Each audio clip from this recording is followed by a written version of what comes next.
बात सर्दियों के मौसम की है। एक गांव में एक टूटा फूटा घर था और उस घर में एक चुड़ैल रहा करती थी। रोज रात को गांव वालों को उस चुड़ैल के रोने की आवाज सुनाई देती थी।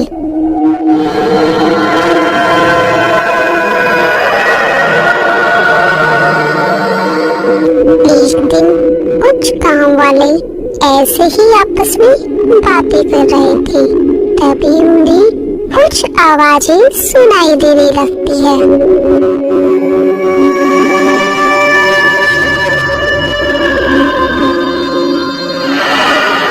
अरे भाई जकिया, तुम्हें ये अजीब सी आवाज सुनाई दे रही है क्या?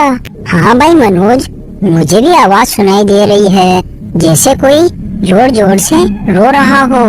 अरे भाई लोगों, मैंने सुना है इस गांव में एक बहुत पुराना घर है और ये रोने की आवाजें उसी घर से आती है। लोग कहते हैं कि उस घर में एक चुड़ैल रहती है और वो ऐसे ही रोती रहती है। अरे मनोज, तुम ये फालतू की बातें मत करो। भला ऐसे कैसे हो सकता है कि कोई बरसों से रोता ही रहे?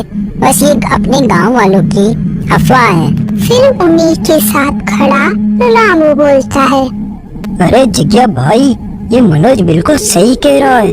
मैंने भी सुना है उस पुराने घर में कई वर्षों से चुड़ैल रह रही है। अरे भाई, तुम दोनों फालतू की बातें कर रहे हो। मुझे अब डर लगने लगा है और सर्दी भी बहुत हो रही है। मैं तो अपने घर जा रहा हूँ। यह कहकर जग्गिया अपने घर चला जाता है। फिर अगले दिन सुबह, सुनो शारदा, आज मुझे किसी काम से अपने पड़ोस के गांव जाना है और हो सकता है आने में थोड़ी देर हो जाए, इसलिए तुम खाना समय से खा लेना। जी ठीक है, लेकिन आप जितना जल्दी हो सके उतना जल्दी घर आना। हाँ हाँ शारदा, तुम चिंता मत करो, मैं जल्दी आने की कोशिश करूँगा। ये कहकर जग्गिया पड़ोस के गांव की ओर निकल जाता है। फिर शाम होने पर जग्गिया अपने घर लौट रहा था। उसे आते आते अंधेरा हो चुका था। अरे नहीं, यह क्या हो गया? अभी तो मैं बीच रास्ते में ही पहुंचा हूँ और यहाँ जंगल में अकेला हूँ। मुझे उस चुड़ैल की चीख पुकार शुरू होने से पहले अपने घर पहुँचना होगा। ये कहकर जग्गिया जल्दी जल्दी चलने लगता है। तभी चुड़ैल का रोना शुरू हो जाता है।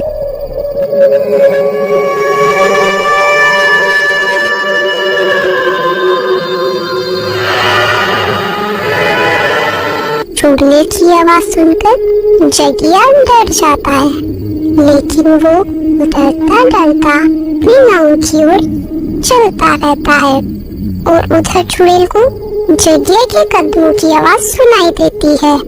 लगता है भगवान ने मैंने सुन ली, इसलिए भगवान ने किसी व्यक्ति को यहाँ भेज दिया।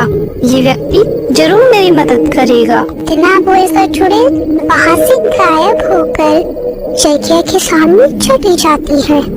अरे यार, लगता है ये तो चुड़ैल है। मर गया मैं तो आज। अरे कोई बचाओ, अरे कोई है यहाँ, बचाओ मुझे इस चुड़ैल से। मार देगी ये चुड़ैल मुझे। ओ गांव वाले, कहाँ जा रहा है? मैं कब से इस दिन का इंतजार कर रही थी कि कोई रात को इस रास्ते से गुजरे तो मैं उससे मदद मांगू। तुम मेरी मदद करोगे ना? अगर तुमने मना किया तो मैं तुम्हें जिंदा नहीं छोड़ूंगी। अरे चुड़ैल जी, मुझे यहाँ से जाने दो। मैंने आपका क्या बिगाड़ा है? मुझे तेरी मदद चाहिए अपने गुनाहगार को सजा देने के लिए। जग्गिया ऐसे तो बहुत डरा हुआ था, लेकिन चुड़ैल की इस तरह बातें सुनकर वो समझ जाता है कि ये बुरी चुड़ैल नहीं है। तो वो चुड़ैल से बोलता है, चुड़ैल जी, वैसे आपको किसी की क्या जरूरत है? आप तो खुद ही इतने शक्तिशाली हो, खूंखार हो, चाहे जो कर सकते हो। आपको मेरी क्या जरूरत है? लेकिन अगर आपको मेरी जरूरत है तो बताएं, मैं आपकी क्या सहायता कर सकता हूँ? मेरे साथ धोखा हुआ था। मेरे ससुराल वालों ने मुझे मार दिया था, इसी वजह से मैं चुड़ैल बन चुकी हूँ। बहुत समय पहले मेरी पहली शादी हुई थी, लेकिन मेरे माँ बाप बहुत ही गरीब थे, इसलिए उन्होंने ज्यादा दहेज नहीं दिया। इसी वजह से मेरा पति और उसकी माँ दोनों मुझसे रोज झगड़ा किया करते थे और बोलते थे कि तू दहेज लेकर आ, अगर दहेज नहीं ला सकती तो यहाँ से चली जा, और मैं जाती भी तो कहाँ जाती, इसलिए वो मुझे रोज मारा करते थे। एक दिन उन्होंने मुझे मारकर गांव के उस पुराने घर में ही छोड़ दिया और वहां से चले गए। जब से ही मैं चुड़ैल बन गई और अब मैं उनसे बदला लेना चाहती हूँ। वहाँ चुड़ैल अपनी कहानी जग्या को सुना रही थी और दूसरी तरफ शारदा जग्या के घर न आने पर काफी परेशान हो रही थी, इसलिए वो घबराकर अपने पड़ोसी मनोज के घर जाती है। देखिए ना मनोज भैया, मेरे पति जग्या अभी तक घर नहीं आए, काफी रात भी हो चुकी है। वो सुबह पड़ोस के गांव में किसी काम से गए थे और बोल कर गए थे कि जल्दी घर लौट आऊंगा, लेकिन अभी तक घर नहीं आए। लगता है जग्या को वो जंगल में चुड़ैल ने पकड़ लिया है, लेकिन आप चिंता मत करिए, अपन कुछ गांव वाले को साथ लेकर उस जंगल की ओर चलते हैं। फिर वो दोनों अपने साथ कुछ गांव वालों को लेकर हाथ में लाठी डंडे लेकर उस जंगल की ओर निकल जाते हैं। थोड़ी देर में उन्हें जंगल में जग्या और चुड़ैल दोनों दिखाई दे जाते हैं, तो वो सभी गांव वाले उनके पास चले जाते हैं।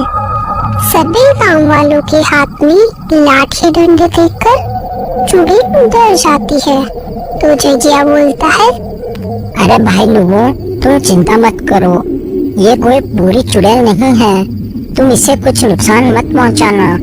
इस बेचारी चुड़ैल के साथ तो बहुत बुरा हुआ है, ये तो बस अपना बदला लेना चाहती है।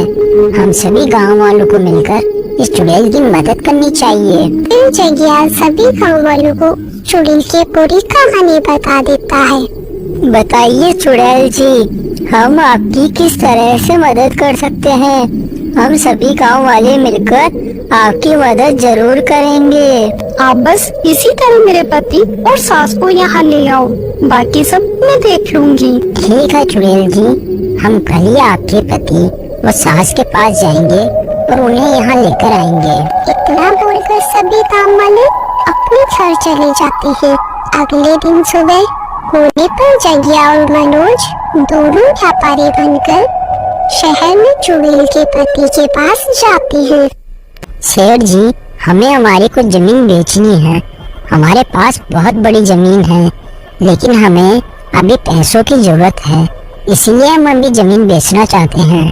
अगर आपको जमीन चाहिए तो आप हमारे साथ चलिए। जग्या की ये बात सुनकर धन्ना सेठ के मन में लालच आ जाता है कि वो उनसे कम कीमत में वो जमीन खरीद लेगा, तो जग्या बोलता है, सेठ जी, अगर आपको वो जमीन चाहिए तो आप अपनी माँ को भी अपने साथ ले चलिए, ताकि वो भी जमीन को देख लेगी। धन्ना सेठ जग्या की बात मान जाता है और वो जंगल के रास्ते होते हुए उनके गांव की ओर चलने लगते हैं। थोड़ा दूर चलने के बाद वो उस पुराने घर में पहुंच जाते हैं और तभी वहाँ अजीब अजीब सी आवाज आना शुरू हो जाती है।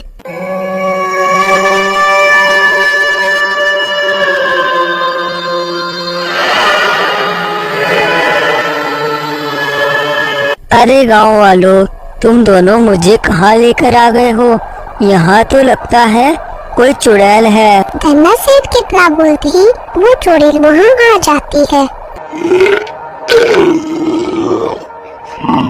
आज वो दिन आ ही गया जिस दिन का मुझे कई वर्षों से इंतजार था। अब मैं तुमसे मेरा बदला लूंगी। इतना बोलकर चुड़ैल उन दोनों को अपनी शक्ति से मार देती है और अपना बदला ले लेती है, जिससे उसकी आत्मा को शांति मिल जाती है। तो वो वहाँ से गायब हो जाती है और इस तरह उस गांव को उस चुड़ैल से मुक्ति मिल जाती है।